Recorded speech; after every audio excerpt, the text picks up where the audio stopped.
Hi, everybody. Welcome to another episode of Coffee, Community, and Cocktails. I'm your host, Angela McFarland, and I'm very excited to have with me this week's guest by happy accident, because there was a scheduling conflict with the person who was supposed to be here, and Ava happened to be here, Miss Ava DiFiore. So, Ava, thank you. You're welcome. Welcome to your home away from home. Yeah. I mean, you're here all the time anyway, so it's kind of like, Exactly. hey, let me just talk to you. Perfect.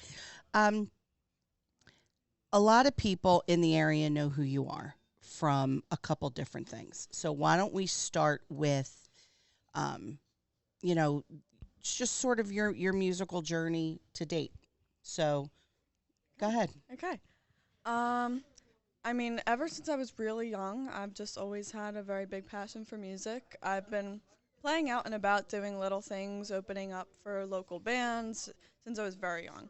I played piano by ear when I was younger, and that's kind of where things kind of started to take a turn. And my parents were like, "Okay, I think that this is gonna be where her road takes her." And then I started playing guitar when I was, want to say about like 12 or 13. But I mean, I always had a really big passion for music and for singing. And the funny thing is, neither of your parents are musically inclined.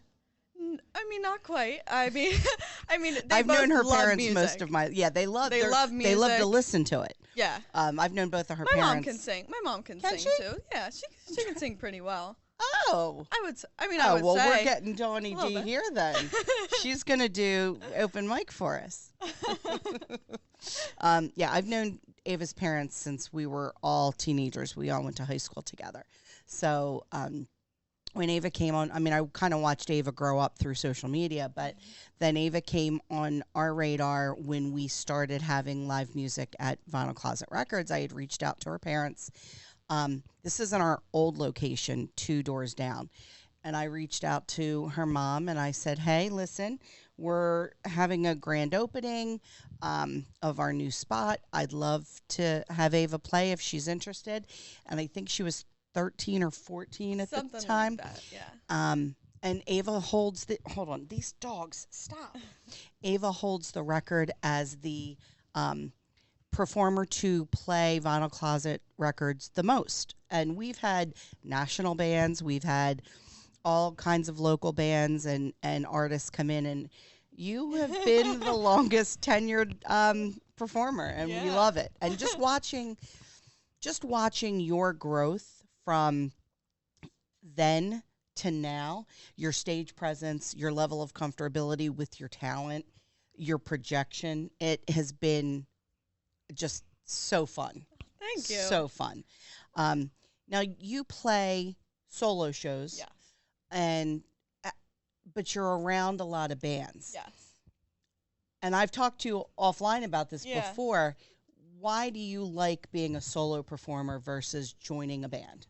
I think solo performing is fun because I can kind of tailor things and, gear things. And, if I hear a song I like the day before a gig, I can be like, oh, wait, I can learn this and I can play it. And it's not that I'm opposed to being in a band because I think that bands are so much fun and, they're really entertaining. And I also love watching bands, Yeah. too, so much. So it's kind of nice that I can schedule myself so that way I can, see other bands and watch other performers and, meet people and kind of go out.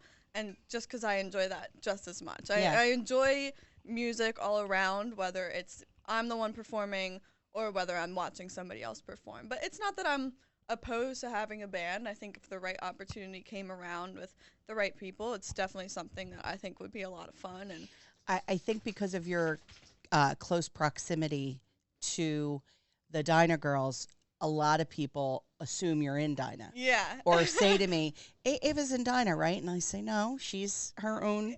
It her does. own It does performer. happen very frequently, but that's okay because is. I would love to be. They're Yeah. just amazing. So Well, and I you've take that as done a compliment. but you've done so many things with them Yeah.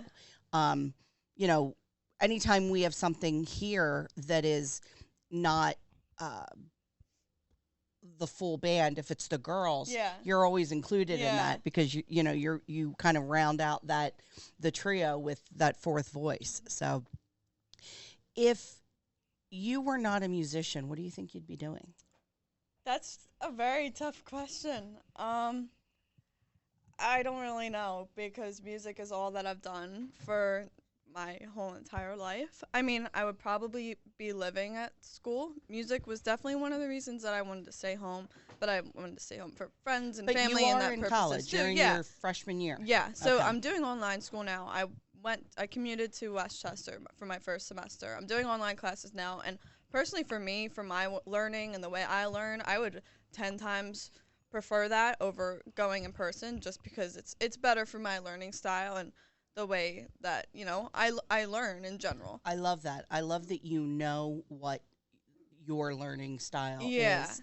I think if more people advocated for that Mhm. in school or for college, there'd be a higher success rate. Oh, I agree. And I think that some people are afraid to make the step Mhm. to say, all right, I'm going to go to community college, in which there's nothing wrong with that. Like, you just have to do what feels best for you. And that's just what felt best for me naturally. But music is a big reason of why I wanted to stay home because I think I would be missing the music community a lot if Oh, I yeah. was away, not just performing, but the people. And I think I would miss so much of home and family and friends, and I don't know if I could. I don't know how well I would do with that. I Is get my that. point. I get that. And it's funny because I was in recruiting for 30 years. And one thing that always stuck out to me when I would interview a recent college grad or a fresh college grad, I would always ask, what drew you to whatever they got their degree in? Because I know for me, when I was 17, 18, 19 years old, I didn't know what I wanted to do. And I feel like it's so much pressure for young people to think that they have to have their whole life planned out Yeah. because you or your parents are going to pay an astronomical amount of money for a 4-year education Yeah. for something that when you're done, you may not even want to do anymore. Yeah. And it just has never quite sat right with me. Yeah. And the number of recent grads that I would interview and I would say, why did you do this? The answer was always, I had to pick something, or that's what my parents told me to do. I had a girl who had her PhD in philosophy. She had no intentions of teaching. I said, why did you go through all of that? And she was like, because my parents told me to. Mm. I'm like, I mean, I guess they had it like that financially that they could Yeah. pay all the way through her doctorate for something that she had no intentions of pursuing. Right. But for you, you're doing it the smart way. You're staying at home. You're playing your shows. Yeah. You're doing your online. And what are you focused on in school? So I'm going for business. So my first semester, I went under like a general. I couldn't declare my major yet because Right. I was still a freshman. But I'd like to go into marketing. That's kind of my niche. I think I I found agree. that in social media marketing. That's something that I'm very passionate about. It's something That's that I the enjoy dog doing. playing with her. Stop. It's something that I enjoy doing with my social media Sure. and with my posts, and it's something that I find interesting, and I think it combines a lot of different passions that I personally have and what I personally do. But I often get asked, you're so involved with music, you don't want to further your education. I think in I've asked that. Like, Yeah. why don't you want to Yeah. why aren't you going for music theory or Yeah, music education? and I mean that's a totally valid question. I totally understand why people ask that, and there's a couple different reasons behind it. One of them is I know a lot of people in music. I don't know everyone, but I've talked to a lot of people. I know a lot of people, and the people that I've talked to that are passionate and gay and are out and about doing stuff, and I talk to them. I say, what did you like about doing school and going for music? And I've talked to some people and they said that it's killed their passion for it a little bit. Really? Yeah, and Okay. that kind of swayed me away a little bit. Not that I don't think I would enjoy the learning, but I have had a pretty extensive youth and being indulged in music, and I have learned a lot, and I definitely want to learn more and learn as much as I can. That's something I think I would do post college. Okay. For me, I want to go for business because I see myself entering the business field, and I want to learn as much about that as possible. Well, there's a direct tie-in Yeah, as well because it'll exactly. give you ownership of your career. Exactly. And that's why I feel like the more I can strategize and the more that I can get knowledge, it'll play into what I do musically. But if I also decide at any point in time, all right, I want to get, a full-time job and, go into that field, then it gives me the freedom to do that Absolutely. as well. And that's kind of one of the big things for me that I wanted to do, and I wanted to have that security. But I think that it can tie in just as well to music as well. No, I agree. Yeah. Because you always hear, from musicians that they kind of went into getting signed with a label, or a representative blindly, and that they weren't making what they thought they could make because they didn't understand. And you'll have that baseline understanding. Yeah. And that's just going to be monumental for your growth in your career. Yeah, ongoing. and I think you have to be smart. To be in the music world, you have to be very smart and you have to be alert, especially like me being a younger girl who's been involved in the music communities from a very, very young age. That's one thing that I've always kind of been is sometimes you have to put yourself on the defensive before you get to know people. Yep. And you always have to be aware. You always have to be looking out. And now I have a lot of people that will look out for me and they'll do that for me. Right. But growing up, like being a young girl in music, you never know what situations you can walk into. And you have to be smart and you have to be safe and you have to be diligent and, just think about things. And people will try to take advantage of you in the music community. And that's something that you have to look out for, regardless of whether you're a young female girl or not, anybody in the music community. I've asked this 100 times. I've asked this to your parents. How are you 19? I am pretty sure that you have more common sense, focus, and direction than most 35, 40-year-olds that I know. Well, thank you. And it is always so refreshing to just sit and have a conversation with you because I walk away going, I didn't know my ass from a hole in the ground at 19, and this kid's got it all figured out. I mean, I wouldn't say I've got it all figured out. You know what I mean? You've got a lot more gumption, and you're goal-oriented. I just was kind of like flitting around at 19, using my fake ID to get into places to go see bands. Yeah. But, that's really the only similarities between me at 19 and you at 19 is we both go see bands. Yeah. You get to get in to see them because you're a musician, and I just had a fake ID. Yeah. How would you describe your musical taste? I mean, I really love a little bit of everything, honestly. I mean, there's not much that I won't listen to. But if somebody said, give me one word to describe what kind of music you play.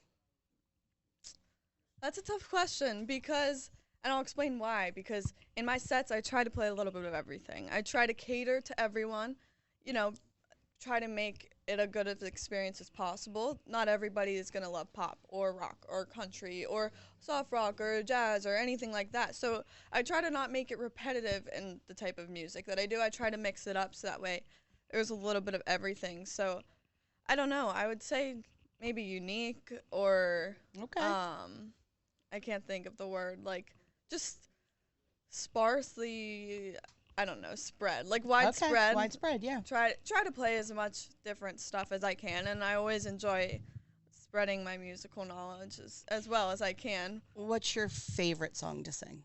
Ooh. Honestly. Don't say it. What? No, it's not Jolene. It is not Jolene. If you ask 13-year-old Ava, it might have been Jolene. Oh, it because was. 13-year-old Ava thought that Jolene was going to be the song that made her big. That this is not, no. That's not the case. It was your favorite song. It was. It was. At the moment, I would say probably I Wish by Stevie Wonder. Okay. That one is so fun for me to play on the keys and sing in my sets. I love singing Stevie Wonder songs. There's just such a soul behind his songs, and I do feel like sometimes when I sing Stevie Wonder and I hear it, I'm like, Ooh, this hits a soft spot in like my voice, and I Good. that's just at the moment the favorite song, but it changes a lot. I think the thing that gets people like if somebody's come to see you play and they've never heard you before, I think what gets them hooked in and they always want to come back is to look at you. You're just a tiny little fairy thing. But you open your mouth and it's like your voice starts at your big toe and travels all the way up. It really is an unbelievable thing to hear. When she hits certain notes, you're like, oh my God, how did she do that? She's this big. And I love to watch, I do the same thing with Dinah and with a lot of bands, but particularly the younger artists. I love to watch other people watch you for the first time. Friday night, there was a lot of people here that hadn't heard you. And that was fun for me to kind of see their reaction. And I was like, may just be a record store, but we got good talent here. Yeah, it's true. Well, thank you. You're welcome. You're welcome. Is there any song or any genre that you haven't tried yet or tried your hand at yet? Rap. No? I could see you doing some Lil' Kim or Cardi B. No, I couldn't. No. I'm just kidding. Just kidding. I was waiting for that. Yeah. Honestly, the two only genres of music that I would say don't really fit my style would be like metal and rap. I'm really not closed off to doing anything else. Well, Jason always jokes that you should take like a metal song and Ava-ize it. Well, that's actually funny because that's what my dad does all the time. He's not like a super hard rock metal person, but he likes, some of the metal bands and stuff. And he always sends me songs all the time. Like Someone Like You, one of the Adele songs, one of like the rock bands did, and they did a different cover of it. And he always tells me all the time, like, you should do that. So I did it for a little while. Version, yeah, my dad tells me that all the time. So it's funny. One of my favorite covers ever is actually Chris Cornell from Soundgarden and Audioslave did a version of Billie Jean. Huh. And if you don't know that it's Billie Jean, it's very hard to pick up on that. Yeah. And I love that. Yeah, I mean, I think it's awesome when, an artist will take a song and they'll just totally flip it around and make it their own. I think that's like the coolest thing that an artist can do is just totally like change it around and make it something that people have never heard before. And a lot of artists enjoy when other musicians do that because it gives it a new life. And, I've spoken to other songwriters that are like, I wouldn't have thought that about this song. And I love that, which I think is super cool. Yeah. Who are your biggest influences in music besides Stevie Wonder? I would definitely say Stevie Wonder, which that's a given. Yeah. I do like Adele. I feel like some of her stuff and her slower stuff and her ballads is just so fun to sing. And I admire her voice a lot, and I think she's arguably one of the best singers, that we've seen. I mean, I'm a Taylor Swift fan at heart, even though if you come to see me, like, I will not play a Taylor Swift song. Did you ever? I don't know. I think you did Love Song maybe. Maybe like I've done maybe I don't know, a couple times I've done them, but you were little though. Yeah, I was younger. It made sense for you to do it. She is one of my, I do love her music, but I'll never play her songs. I just feel like even now. You love her stuff now? Yeah, I still like her stuff. I really do enjoy her. I really like Carrie Underwood too. Mm-hmm. Carrie Underwood, I feel like she's such a good in between of pop and country, which is some of the stuff that I love. Love Chris Stapleton as well. I'm like obsessed with his voice. I think his songs are awesome. I love that you don't allow the gender of the performer to affect whether you're going to sing the song or not. I mean, for me, I definitely have a bigger, like a bigger sounding voice. It's louder. So sometimes like the songs that, are not female sang, they just end up working. They just end up working out. When you do Traveler, Yeah. I mean, well, that's my favorite Stapleton song, but I love that. I Yeah. absolutely love that. Yeah, I think it's just fun to play around with different things, and I try not to close myself off to a lot. You know what I mean? I try to just look at songs, and if I hear a song and I really like it, then just try it and see how it goes and have fun with it. So you graduated high school last year, Yes. and at the time when you graduated, you were playing. I mean, there was a stretch of time where that's all you were doing. Oh yeah, this summer I played a lot. You did. Which oh yeah, I played. I think it was around 30 times. It might be a little bit under that. I don't know the exact number, No, but sure. I looked at it previously, and July specifically was like a crazy month. It was so awesome, and I haven't been playing out for that long doing gigs, Right. specifically of like ones of my own. I've mentioned that I've opened up for bands, and I've sang with bands before, and done all that stuff. But playing gigs of my own, I like didn't even realize that was an avenue that I could take, honestly. And I started doing that in August of 2021, Nice. I believe. So that was when things just really started to take off, and I was doing about maybe one gig a month and like a pop-up appearance somewhere Right. from like August until April, and then May heading into the summer. I mean, obviously the summer has more live music regardless of where you're looking, just because things are open up outside and a lot of venues have outside live music. But that was when it really started to pick up and it got busy, and it was just so awesome. This summer, like, I think about it all the time, and I'm like, I don't know if I'll ever get a better summer than that one, because all I did was I was playing and working when I was home, and then I was at the beach. That's when I right. You wasn't. had a great summer. It was an awesome summer. I think, like, every weekend in July, I think I was at the beach. Yeah. And then I spent, like, the first 2 weeks of August at the beach, and there would be times where I would just come home for, like, 2 days because I booked a gig, and then I would go right back. Right back. Yeah. I remember when I guess it was I invited you to participate in the second She Fest last year. Yeah. And I think you had on the peripheral seen that you'd seen Dinah, you had opened for them before, Yeah. but you weren't hanging around with them. Yeah. You were engrossed in school and this and that. But that event, I think, really changed a lot. That changed, like, so much for me in, like, the best way ever. Well, you know what I remember you saying to me? Huh. So that night after Yeah. everybody left. Yeah. And it was just like the core people that are Yeah. always here, right? I think Doobie was still here. Yeah. The girls were here. Dallas Mhm. was here. I think both Chuck and Joe were here. Mhm. And you sang Over the Rainbow. Mhm. Oh my gosh, yeah. I looked at my husband and he had tears in his eyes, and he'd heard you sing a million times. But before you left, you said, I don't know if you remember this, you said to me, "Thank you.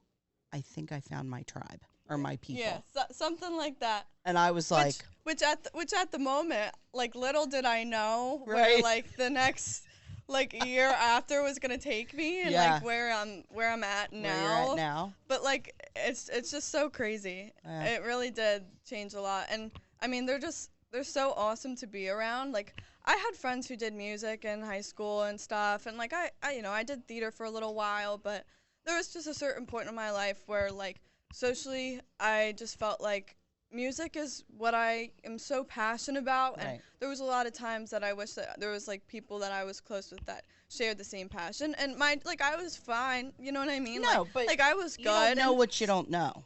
yeah, I mean, I found all of them, and, like, things just, like, clicked. Like, Yeah. things just clicked, and they're just so positive and uplifting, and, like, it just feels good to be around them all, and that was obviously when I met Joe for the first time. Joe? Yeah. Oh, you mean the goat. Yes. The anomaly. Yeah. The elusive drummer Yes. of Dinah the band. Dinah the band. Yeah. Yeah. Yeah. He's come out of his shell a lot too. Yeah. I mean, I can't say because I didn't really know him that much before, I don't know considering that- I knew all of his family Right. before I had actually met him. You knew Cece first, right? I did. Well, actually, that's kind of true. I was like, that was when I really started to know her through Julia's Joy and Okay. coaching. But Gia, actually, we were talking about this yesterday. So when I did Julia's Joy and I won the first year and I was helping out, she reached out to me the year after saying she wanted to audition on Instagram. Okay. So she had reached out to me then saying like, oh, I want to audition. She was too old at the time. So, and then when the first Closet After Dark, Oh, I right. sang a song with them. You did. I did. I sang. Do you want to take a guess? Do you remember what it was? Was it Jolene? It was Jolene. Oh, God. It was Jolene. And I Wait, totally was fudged that not it. the night that I put the sign of the No Jolene Zone sign? No, that was No, probably a that couple was years way later. that was a little after. And for the record, I love Dolly Parton. She's my all-time favorite queen. But I always tell these girls, I'm like, Dolly has a catalog that would knock your socks off. She has more songs than Jolene. Let's learn them. Oh yeah, yeah. But that was the song that I had sang with them. Makes sense So to me. I That knew makes the sense to me. girls, and I was friendly with them, and kind of knew everybody. I think the also only person that I didn't end up having a conversation with then was Joe. But yes, and then Cece did Julia's Joy. I think Mike Nat told her about it and was like, "Oh, you should totally audition." Shout out to Mike Nat. He's always been one of my #1 supporters. When I auditioned for Julia's Joy, he's said, that like this girl is gonna go somewhere. And he's been my #1 supporter since day one. How many times did you sing with Nat Attack on the big stage at the Water Tower? It was like three or four, I want to say. And That's I mean, great. that experience was just always so awesome. And it was really cool. And I always enjoyed doing that. But and then Hot Sauce brought you a couple times, right? Yeah. I used to open for them, and with my little guitar, and I had like a fake Strat guitar, electric guitar that I would attempt to play, and I really hope those videos never resurface one day. CJ, if you have them, I will pay top dollar. Oh no, I have them, but you will never get them from me. But anyways, Mike Nat told Cece to audition, and like I just love her. She's just so cute and positive and smiley. Tell me she's not the next big thing. Oh, I love her. Because she's got a little bit of all of them in her, and she has Russell's presence, has no fear. Yeah, I love it. Talent for days. I know. I love it. Mark my words. She's going to be the winner this year of Julia's Joy. I mean, I don't know. It's a good competition. And I don't think the competition is till next Sunday. It's next Sunday, yeah. And I don't know yet where this is going to fall in the rotation. Yeah. So if I'm right, I might. I mean, I always hope the best for her. So I would love 100%. To see that.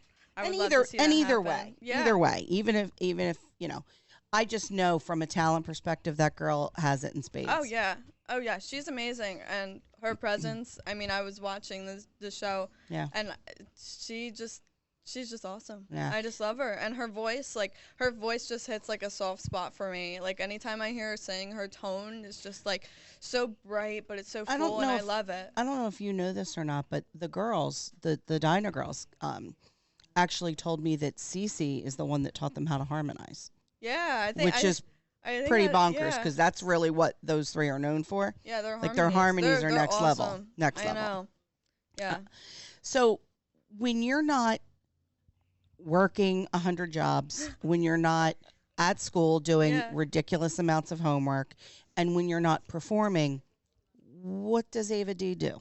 I mean, I try to go out and support bands. I'm usually, I'll hang out with Joe and the Dinah girls, and we all I'm so grateful that we're all good friends because it's just so much fun. Like, it doesn't feel like you're hanging out with your boyfriend's sister. Yeah, I just love them all individually. Aside from that, you know what I mean? Like, it's so awesome that I feel like I don't know, they're just great, and they're just great people to be around, and all of them, and it's just fun. It's just fun because we both do our music stuff, and I love when we have things like that kind of coincide because that's just so much fun. Yeah. And for me it's enjoyable too because even sometimes like when I get done gigs and if they're playing the next place I'm going is their gig. Is I'm packing up and I'll be right there. I'll be right there just cause I enjoy it. But I don't know. There's not. Also, on that note, there's not much time that I am not working or doing school or performing. So that being said, there's not too much wiggle room in between, but I try to make it work as much as I can. Because you also are a vocal coach. Yes. You want to talk about that a little bit? Yeah. So my vocal coaching kind of started with Julia's Joy. So after I had won the first year, I came back and I was kind of working alongside the coaches, which was super awesome. And that kind of gave me a lot of experience. I had observed for the first year and, just listened. And I think that definitely helped to develop my ear. And then I was brought back the next year as a coach. And then the year after, I think I'm getting the timeline right, as the co-director and the coach. And really, I feel like I was very strategic when doing Julia's Joy. And there was a lot of things that I had analyzed when I was 13 and, kind of looking at, and I knew what the judges were going to look for Sure. because, I don't know, somehow I just knew, and I knew what I needed to do. So, And you knew how to help the contestants. yes, and that's what was a big thing with that. So that's where I got a lot of my coaching background from. And I had always taken voice lessons since I was younger, and I worked with the coach that had coached me through Julia's Joy for a while. He was really awesome. But I worked alongside people who had been singing for years, for their whole entire life, and that was all that they did. So, like, hearing that knowledge and hearing, like, these tips and tricks and these things like that, I eventually started to take students on my own. So I had a couple students on the side, and then now I'm working with the Music Depot School in Collegeville. So I mean, I really enjoy it, and it's so much fun, and I enjoy being around kids too. Like Yeah. that's just fun for me. I've always liked that. I've always enjoyed that. But yeah, it's a lot of fun, and I do love you have it. such a genuine, kind heart and kind spirit, and I've seen how kids kind of gravitate to you. So I Yeah. think that's pretty cool. I do love it. I do love it, and it's a lot of fun. And I think it just combines my passion for that, and like, I don't know, I feel like I do have a little bit of a bubbly personality, so You do. it combines and coincides pretty I told well. you I was miserable today when I got up, and then I remembered it was Ava D Day, and I Yeah. got really happy. Yeah. Well, that makes me happy too. So we have we had an event together this past Friday. Yeah. You opened for Dinah for the Eagles pep rally. That was Yeah. awesome. And then we have our big event coming up Yes. next month. Yes. So She 3, um, I know we posted about why you're doing it, but Yeah. why did you want to come back and do She for the second year I mean, for you personally? For me personally, I've always been somebody who thinks volunteering and giving back is important. And I think that the Laurel House is really an amazing cause, and I think what they do is really important work. And being able to give back to the community is always something that I've had a passion for personally. At Pillars of Light and Love, I had started my own teen group called Inspiring You, and we would meet monthly and do, like, teens would gather and we would do monthly community service projects, just, small things. We worked with Hat Not Hate program, where we made hats for the homeless on these looms. We made dog chew toys that would get donated to shelters. We made cards. So we did a lot of stuff like that, and I was always just really passionate for it, and I think it's really important. So I mean, last year was obviously so much fun, and I think that it's important that people all come together regardless of where you are in life, regardless of what you're doing. I think it's always important for people to make time to do good things That's and awesome. try to be a good person and And what's it give like? back. But what's it like for you being, surrounded by 9 other female singers? I mean, it's awesome. It's so awesome to see everybody come together for an event because even when any of these kind of events happen, I think it's so awesome just to see people. I said, I've mentioned that I really do like to see people, but to be able to be surrounded by them, they're all so amazing. They're And such a great lot of them- musicians and yeah. entertainers, and they put on a very, very good show.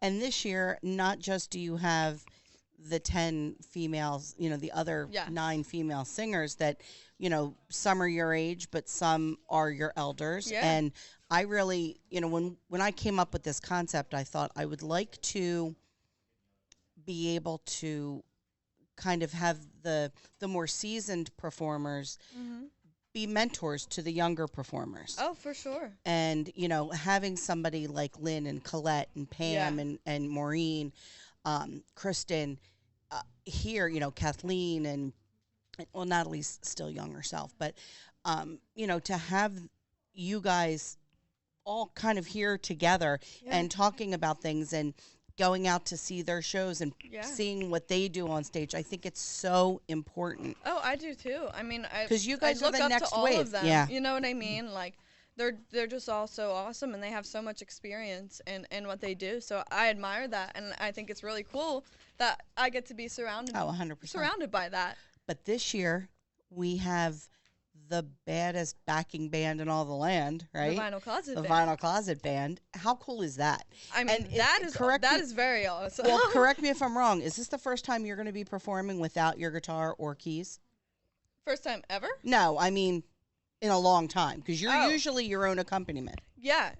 I mean, it's definitely not something that happens very frequently. Right. So, I mean, so I know yeah. you did it for Yeah. Julia's Joy, but Yeah, I mean, I did stuff when I was younger with the Hot Sauce Junkies and Ad Attack, but I mean, I love any opportunity I can to do that stuff. And I always appreciate, that, and I appreciate Mike Nat and CJ, at such a young age, just being like, come on. because they saw the talent. You got it, and always uplifting me and Yeah. encouraging me to do stuff like that, because that also definitely brought me out of my comfort zone a little bit. 100%. For, just being an acoustic, singer-songwriter, Right. but to be on stage with the musicians that I'm going to be sharing the stage with, Right. it's going to be really awesome. I mean, it really is. And this is not an age thing, but there's over 120 years of experience on Yeah. that stage. Some of the best players in the area Yeah. are in the Vinyl Closet Band, and we'll go back and we'll talk about them. They're going to be on the show as we get closer. Yeah. But kind of speaking to you coming out of your comfort zone, when I said, okay, we want all the ladies to pick 3 songs, Mm-hmm. and we said, me, Lynn, and Mike had kind of decided we wanted it to be songs that are not in your current repertoire, Yes. right? Yeah. And it was a challenge for some of you guys to pick something. Yeah. And you kind of picked one song in particular that's a departure for you. It's a big song. Yeah. But do you have any concerns? Should we tell them what it is, or should we wait till the day of? I think we should just encourage everybody to come here on March 26th. I agree. I agree. I think that's what we should do. I think that's But- right. But I mean, honestly, I'm just really excited. I think that it's going to be an awesome event, and Yeah. I'm really excited to be able to sing and honored. So, it's And gonna be awesome. working with all the ladies, and Yeah. Laurel House is such a important cause to us. I've had women in my life who were impacted by domestic abuse, so I understand what that struggle has been like for them. And it's just everything that we do is to create community, and then having the ladies do this with us is just even more impactful. So you've got double shows this weekend, but by the Yes. time this airs, you will have already It'll be played already them. then. It'll already Yeah. be played. But what do you have? What else is going on for you in the coming weeks? Yeah, so I play Friday and Saturday this weekend. I'm off the weekend after, but then I have another doubleheader weekend. So March 3rd, I'll be at Timothy's of Lionville, and that's Oh. kind of in the Exton area. I played Okay. a lot in there over the summer, so I'm excited to be back there. And then I'm also going to be making my debut at the Great Barn Tap House the next day. That is from such a great 4 to 7 place. for the happy hour, and they just have they have such a cool stage. Oh, that stage is amazing. I'm so excited to play Yeah. there. And then I'll also be at the Stray Dog Tavern, I Okay. think twice that month. I love playing there. I play there a lot, and that's just a really cool venue. So And there's going to be some Rib House dates coming soon, right? yeah, I hope so. So stay tuned for that. Stay tuned for that. Yeah, but I'm playing a lot at Evansburg Vineyards over the summer. Oh, that's a perfect I booked venue, with them yeah. a bunch. Downtown Grasstow Pub in Royersford. I also Okay. booked with them a bunch. So So where- looking into 2023 and looking for the summer. And Where can yeah. people find your schedule and Yeah. information Yeah, about you? so I post everything on social media. It's just at Ava DiFiore Music, and that's the same thing as my website, www.avadiFioremusic.com. DIFIORE. Yes, AVA. Yeah. AVA. Yes. Yes. There's a lot of different ways that people spell Ava, but I post everything on there. If you follow that, you will not miss a beat about anything that I'm doing or anywhere that I go or anywhere that I will be. So That's true. I always, try to stay updated and kind of keep people in the lock for that. So yeah, that's where you can check me out. All right. Any original music coming soon? I hope so. I do. I hope it's in the future. Yeah. I do have stuff. I do. Nothing that you feel comfortable yet sharing. I've been kind of stuck in that rhythm and pattern of not really finding anything that I love yet. And when I do come out with something, I really want to be confident in that it's the best that I can do and it's my best possible work. And that definitely has held me back for a little while, but I mean it's something that I really, really would like to do soon. So good for you. Good for you. All right. Well, that's going to do it for this episode. Again, Ava, thank you so much. Of course. We Thanks for having always me. love having you here. Follow Ava on all platforms and www.avadifiore. Ava DiFiore Music. Oh, avadifioremusic.com. .com. All right. I'll link it in the bio of this post. All right, guys. Thanks so much. Take care.